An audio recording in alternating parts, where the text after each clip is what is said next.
Welcome, 8th graders. Happy Thursday. As you can see, I am absent today, and so you are going to have an asynchronous learning day, meaning you still have an assignment to do, but you're not going to be meeting with me and your classmates in a Google Meet. So for your assignment today, first you need to make sure you check in for attendance, and so just send me an email or a Schoology message. Just type in the word here, and I will mark you present for today. Next, though, you're going to be working in day 7 of your design notebook, and this is the last day for this design notebook. And for the last day, you just first need to answer the evaluating questions, and that's at the bottom under evaluating for your design notebook under day 7.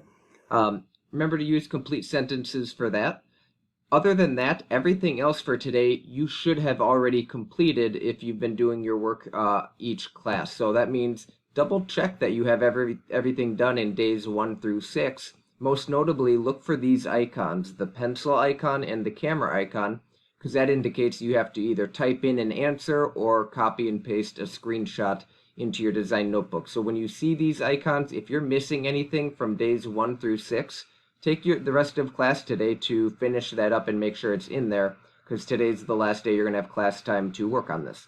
Other than that, you can just submit. So I just want to quickly show you the pencil icons, camera icons in your design notebook. This is the start of day 7 where you should be starting on the evaluating questions. You'll notice there's a pencil icon for each one that you have to answer. And going up above to the end of day 6, you had the camera icon just to insert a screenshot. So scroll through the rest of your design notebook, and anytime you see a camera or you see a pencil icon, camera, pencil, remember you have to answer that question in your design notebook. Enjoy your Thursday, and I will see you on Monday.